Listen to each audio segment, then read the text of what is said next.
Pero volviendo a la pregunta de Claudio, nuestro cerebro y nuestro cerebro más primitivo, donde hay una estructura, bueno, que lo más probable es que ustedes lo hayan nombrado en otros programas, que es la amígdala, eh, funciona de la misma forma como funcionaba hace miles de años, y es básicamente una estructura que tiene la función de detectar ciertos tipos de amenazas que puedes tener a tu alrededor. Y lo interesante que se ha visto es que la amígdala se activa de una forma muy similar cuando tú tienes que presentar en público, por ejemplo, donde tú tienes bueno, ya me voy a poner un poquito más psicológico, pero en ese momento tu autoimagen es vulnerable porque Claro. estás en un contexto donde otros te están evaluando y mucho de tu autoimagen está o es influida por lo que tú crees que los otros perciben de ti. ¿Ah? O sea, no solo de lo que tú percibes de ti o lo que los otros crean, sino que la percepción que tú tienes de las creencias de otros que los otros tienen de ti. ¿Sí? O sea, no sé, por ejemplo, yo pienso que Germán me cree una buena persona, ¿ya? Entonces eso tiene un efecto en mi autoimagen, o tal vez no. Lo que es Eh, cierto, lo que es cierto. claro, Sí, de todas eh, maneras. No sé, y hablamos de que eso de impecable aquí quizás no va. claro, claro.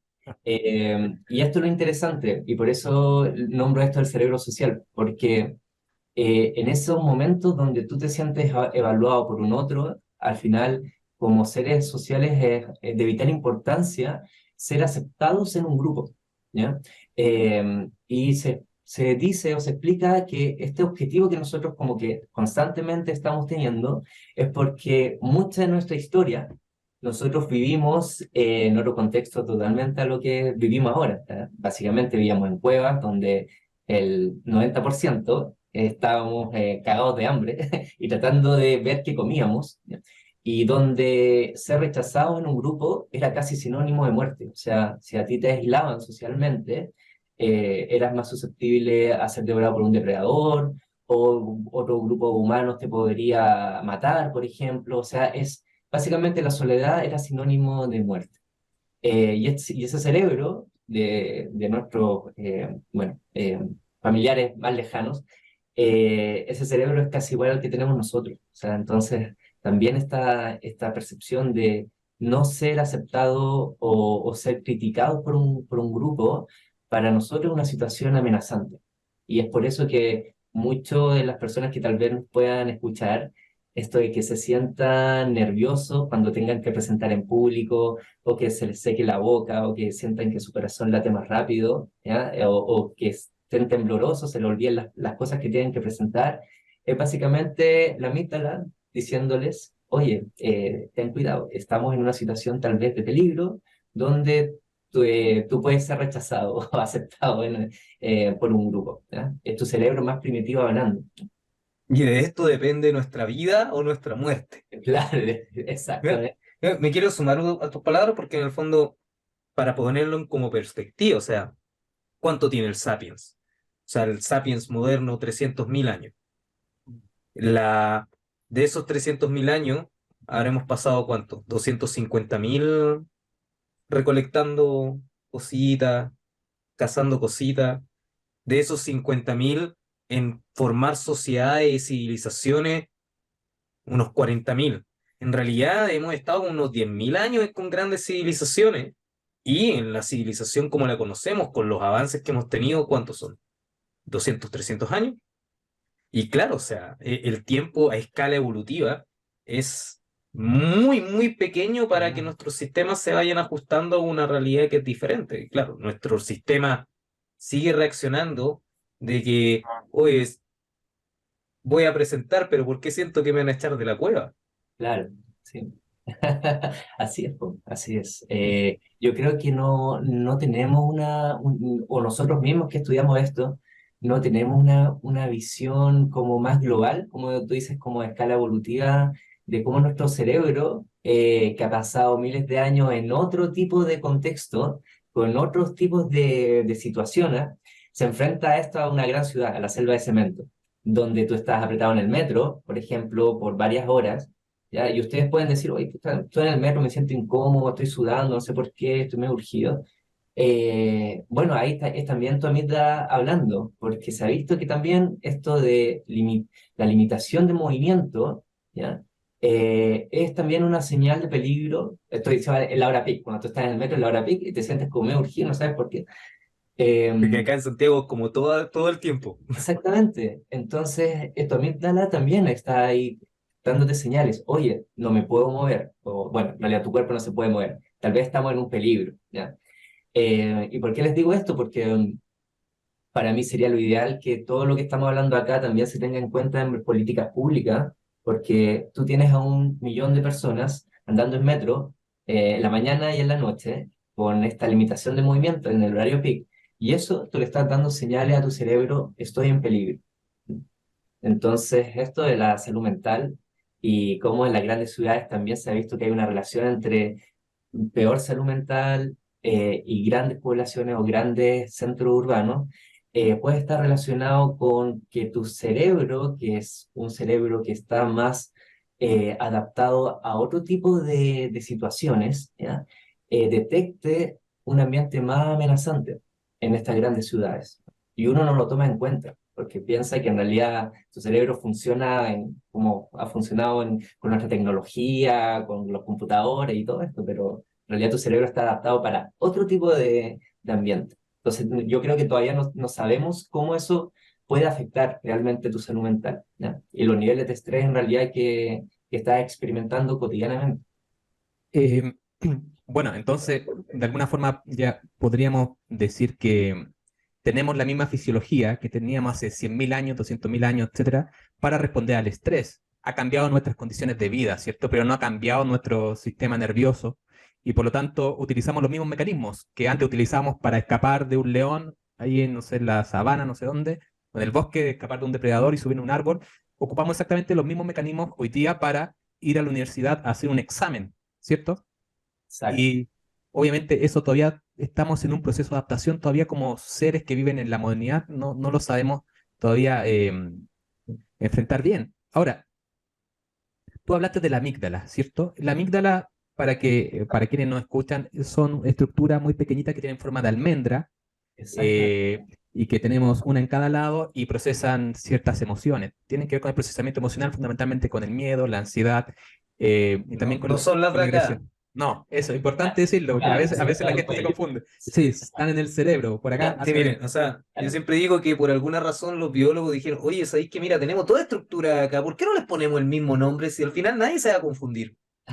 Claro, y eso ha llevado a muchas confusiones, pero es que parece que ahí lo pueden chequear. Hay que hacer ¿cómo se llama? Fact check. Sí, Que amígdala viene de almendra, creo que en parece latín o que sí. griego. Son Bueno, unos pequeños porotitos que están sí, ahí muy profundo en tu cerebro, pero muy al medio en realidad de... exactamente. Entonces ha visto que las neuronas que están ahí procesando todo lo que tiene que ver con el miedo se hipertrofian. Ahora son más grandes, detectan o están sobreactivadas y la persona se siente más ansiosa. Pero hay otras estructuras que con un estrés crónico, es decir, con un estrés que se alarga en el tiempo, empiezan también a funcionar mal, como la corteza prefrontal, que sirve para tomar decisiones, los hipocampos, que sirven para las memorias. Todas esas estructuras empiezan a fallar una vez que uno está estresado mucho tiempo. ¿Cómo entiendes tú esto del estrés crónico y cómo nos afecta? Venimos saliendo, por ejemplo, de una pandemia donde tuvimos que estar 2 años encerrados, no podíamos controlar esa situación. ¿Cómo ves tú esto de cómo nos afecta el estrés crónico, ese estrés que se extiende en el tiempo y no podemos escapar y ahí inunda nuestra vida? ¿Qué efectos tiene en nuestro cuerpo, en nuestra salud mental? Bueno, ahí yo creo que tenemos que remontarnos al concepto de tal vez de plasticidad neuronal o la plasticidad cerebral, que siempre nosotros hablamos de que tu cerebro es un músculo. Cuando tú utilizas más ciertas estructuras, estas estructuras se hipertrofian, como dices tú, que básicamente las neuronas tienen, o se hacen más conexiones, o las espinas dendríticas, que son como las antenitas donde las neuronas reciben mensajes de otras neuronas, aumentan el número, ¿ya? Y pasa algo muy similar con la amígdala. Como la amígdala también está compuesta de neuronas, ¿ya? Y que, como tú bien dices, se activan más cuando tú ves una amenaza o, bueno, la amígdala en realidad no quiero que se queden con la idea de que solo tiene la función de detección de amenazas, sino que tiene muchas más funciones. Otra de ellas es reconocimiento de expresiones emocionales de rostro y otros tipos de emociones también se han relacionado con la amígdala. En situaciones de un estrés crónico, es decir, con una exposición reiterada a un tipo de estrés, se ha visto que hay una hipertrofia. Eso quiere decir que las neuronas de la amígdala, de ciertos núcleos de la amígdala, aumentan su actividad, en resumen, ¿ya? Por esta mayor conexión.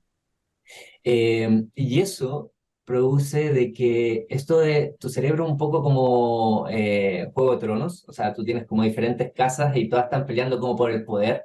Entonces decimos que realmente nosotros, seres racionales, estamos dirigidos por la corteza prefrontal, estamos dirigidos hacia metas, objetivos, y eso es lo que te permite que tú puedas trabajar todo un año para recibir 2 semanas de vacaciones. Somos unos animales medio locos, pero pensamos que somos racionales. Bueno. Suena una genial idea. Sí, es una genial idea, Un buen sí. negocio. Vale. Claro, ¿qué podría morir sol? Claro. Cuando tú estás en una condición de estrés, hay estructuras más profundas que empiezan a tomar el control de tu conducta. Y hablamos de una conducta más regida por estructuras subcorticales, ¿no? Una de ellas es la amígdala, locus coeruleus y estructuras que están más relacionadas con la supervivencia, ¿no? Y son conductas más instintivas, más innatas, donde no hay tanto razonamiento o reflexión sobre tus conductas, porque una cosa evolutiva, si tú escucháis un ruido en el bosque, mejor correr al tiro que empezar a pensar, bueno, será un tigre o una pantera que me quiere cazar. ¿Qué pasa en el tiempo? Que a medida que tú vas teniendo más exposición a este tipo de estrés, estas estructuras se empiezan a activar más y la corteza prefrontal, nosotros hablamos que tiene un equilibrio entre dos tipos de neurotransmisores, básicamente noradrenalina y dopamina, y cuando está en un equilibrio perfecto, tu corteza prefrontal funciona súper bien, ¿ya? Tú eres muy reflexivo, tu conducta está muy dirigida a las metas, objetivos, Iluminado. iluminado. Pero a medida que tú vas teniendo más estrés, adrenalina empieza a aumentar, también dopamina, y tú empiezas a tener ahí algunos efectos negativos en la corteza prefrontal. Se ha visto que hay muerte neuronal, y a largo plazo tienes un cerebro más regido por estas regiones, más subcorticales. Y en términos simples, las personas son más sensibles al estrés, ¿ya? Ven amenazas donde tal vez otra persona no las ve, básicamente ve su mundo más amenazante, ¿ya? Eso es lo que se ve en el estrés crónico. No me quiero meter en los efectos corporales porque son un montón. Lo más probable es que la gente ya los conozca con altos niveles de cortisol, está muy asociado a diferentes tipos de enfermedades como enfermedades cardíacas, diabetes y, bueno, otras enfermedades mentales. Pero está muy relacionado con eso, con la plasticidad neuronal. Entonces, claro, de alguna forma tiene una función positiva el estrés, pero a diferencia de otros animales, como un reptil, que cuando viene un depredador, básicamente puede luchar y escapar o estar en freezing un rato, pero eso no dura más, como dice Robert Sapolsky, como no dura más de 1 o 2 minutos, y ahí se va todo. O sea, la mayor ansiedad, o digamos que un reptil puede sentir ansiedad, es básicamente cuando ve al depredador y que va a cachar qué va a hacer, si va a luchar o escapar. Pero si a nosotros nos dicen que tienes que entregar tu tesis mañana, no, perdón, en 2 semanas más, ya puede estar todos esos días súper urgidos, ¿ya? Porque también nuestro cerebro, bueno, y esto es lo loco, porque nuestro cerebro también evolutivamente está adaptado para pensar hacia el futuro, lo que nos permite hacer una serie de cosas, ¿cachai? Como organizarnos para cazar, organizarnos para hacer una casa, para hacer una sociedad, etcétera. Pero eso también nos lleva a pensar sobre cosas que nos pueden hacer daños, ¿ya? Y nosotros no tenemos mucho control sobre el futuro. Y bueno, y ahí viene la ansiedad y todo esto que empezamos a tener pensamientos rumiantes, que los psicólogos saben muy bien cuando tienen que ver a pacientes que vienen con una ansiedad muy grande.